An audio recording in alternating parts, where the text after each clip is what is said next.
नमस्कार दोस्तों। आज मैं इसमें बात करूँगा, अपना अनुभव तो आपके साथ साझा करूँगा ही। साथ ही जो ज़्यादातर एस्पिरेंट जो असफल होते हैं, उनके पीछे मेरे को लगता है 3 गलतियाँ करते हैं। और जो अभी मैं गाइडेंस प्रोग्राम दे रहा हूँ, उसमें भी आज आपके साथ इतनी खतरनाक मतलब मैं खुद उसको सुन के परेशान हो गया। कल एक स्टूडेंट के माता-पिता और वो स्वयं मेरे पास मिलने आए, जभी से मैं परेशान हूँ और उसके लिए अब उसका समय भी चला गया, पैसा भी खर्च हो गया और अब वो मेरे से समाधान माँगने आए दोस्तों। मेरे पास भी उसका कुछ समाधान नहीं है। उसको भी डिस्कशन करेंगे, लेकिन पहले उससे पहले ये जनरल मिस्टेक देख लेते हैं। अगर आप इनमें से कोई सी भी गलती कर रहे हो, तो हो सकता है आपका प्री नहीं निकले और आपकी ये पूरी जर्नी खराब हो जाए। तो इसको ध्यान से सुन लेना और इस पे काम भी करना है, ना सिर्फ सुनना है बल्कि इन पे काम भी करना होगा। तो पहली मिस्टेक जो हम करते हैं, वो करते हैं जो ये टाइम है दिसंबर का तक का, जो ये समय है आपका, इसका अपन सही सदुपयोग नहीं करते। अभी आपके पास अक्टूबर भी निकलने वाला है, मात्र 15 दिन है, फिर नवंबर और दिसंबर। ये जो समय है, इसको जो अच्छे से यूटिलाइज कर देगा वो ही सफल होगा, ध्यान रखना।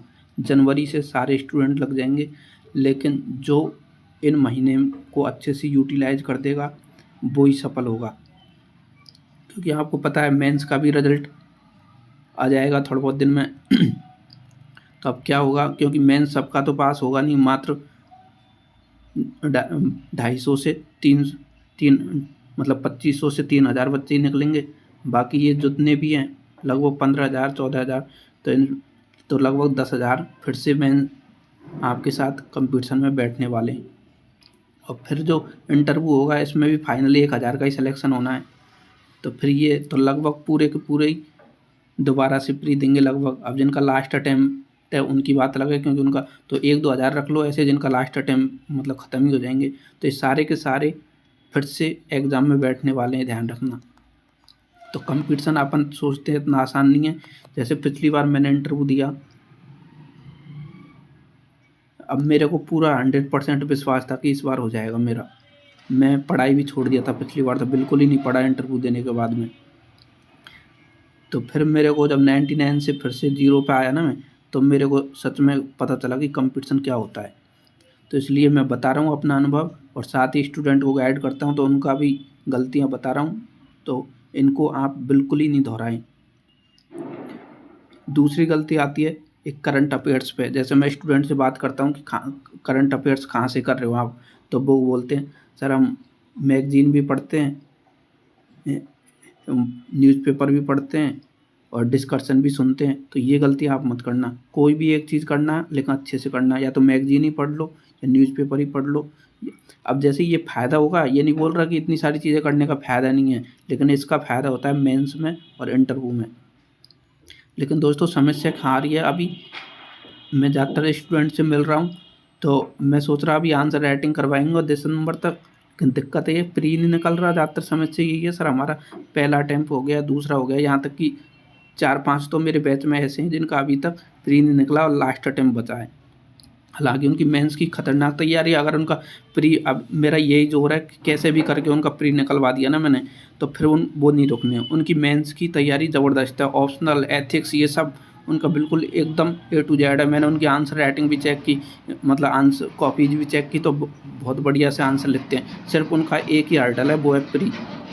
तो मेरी कोशिश रहेगी कि उनको प्री में पास करवा दूँ, ताकि उनका मेंस और इंटरव्यू भी निकल सके। और जो अब सबसे इम्पोर्टेंट है दोस्तों, इसको ध्यान से सुनना, जो मैं स्टूडेंट की वो कहानी बताने जा रहा हूँ। ये हो सकता है आपने भी ये गलती की हो या भविष्य में कर सकते हो, तो इसको ध्यान से सुनना।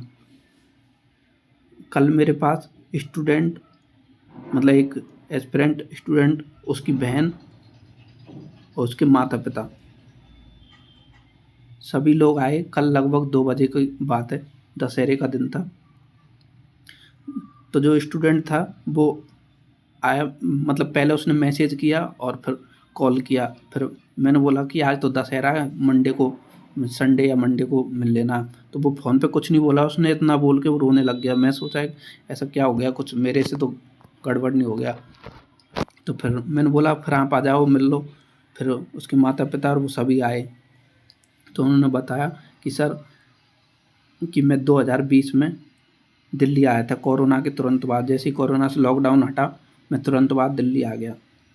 और उसने क्या किया, उसके माता पिता ने उसने एक वीडियो देखा, उससे इंस्पायर होके किसी टीचर का वीडियो देखा। नाम लेना सही नहीं है क्योंकि सारा आपको पता है सभी टीचर, कोई भी मेरे को तो नहीं लगता। देखो मार्केट में सही बात बताऊँ ना, मैंने पर्सनल गाइडेंस शुरू किया है तो इतनी इंग्लिश मीडियम से हिंदी मीडियम से दोनों के स्टूडेंट आ रहे हैं। तो मेरे को लगता है अगर सही गाइडेंस होता तो मेरे पास इतने स्टूडेंट नहीं आते, क्योंकि मैंने तो पहली बार ही शुरू किया है, इतना अनुभव भी नहीं है, फिर भी इतने सारे स्टूडेंट मेरे पास आ रहे हैं। तो इसका मेरे को एक ही रीज़न लगता है कि राइट गाइडेंस मार्केट में है ही नहीं, सिर्फ पैसा लूटते हैं।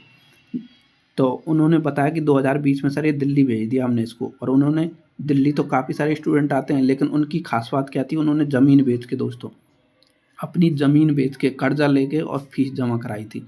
उनको लगा 1 साल है, स्टूडेंट को भी इतना ज्ञान नहीं था, माता पिता भी खेती करते हैं तो उनको भी इतना ज्ञान नहीं था।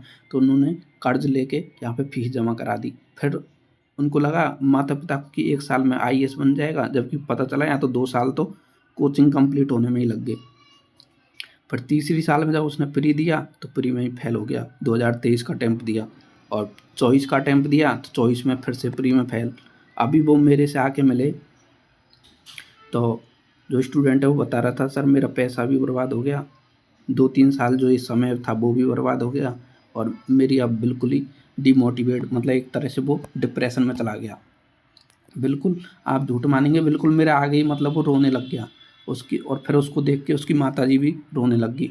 तब फिर मैंने उनको यही बोला देखो मेरे से जो बन पाएगा मैं कर दूँगा। बाकी अब उन्होंने बोला कि अगर आप 100% गारंटी लो तो हम आपकी गाइडेंस में इसको छोड़ दें। फिर मैंने बोला देखो 100% तो गारंटी कैसे ले सकता हूँ, आप इसको मेरी मानो तो आप घर ले जाओ, घर पे जितनी भी हो सकेगी मेरे को ऑनलाइन मैं इसकी हेल्प कर दूँगा। बाकी 100% तो देखो यूपीएससी है, मैंने उनको अपनी स्टोरी बता दी कि मैं कैसे फेल हुआ, मैंने काफ़ी मेहनत की फिर भी।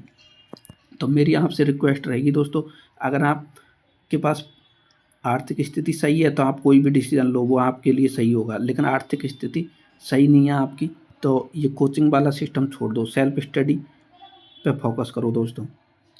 और सेल्फ स्टडी आप चाहो तो जैसे कोचिंग वाले 2 साल में कंप्लीट कराते हैं कोर्स, आप चाहो तो सेल्फ करके भी आराम से कर सकते हो। शुरुआत में अपन की जो एनर्जी होती है ना वो खतरनाक होती है, आप उसमें आराम से 10-10 घंटे पढ़ सकते हो क्योंकि ऐसा जोश और जुनून रहता है उस टाइम पे।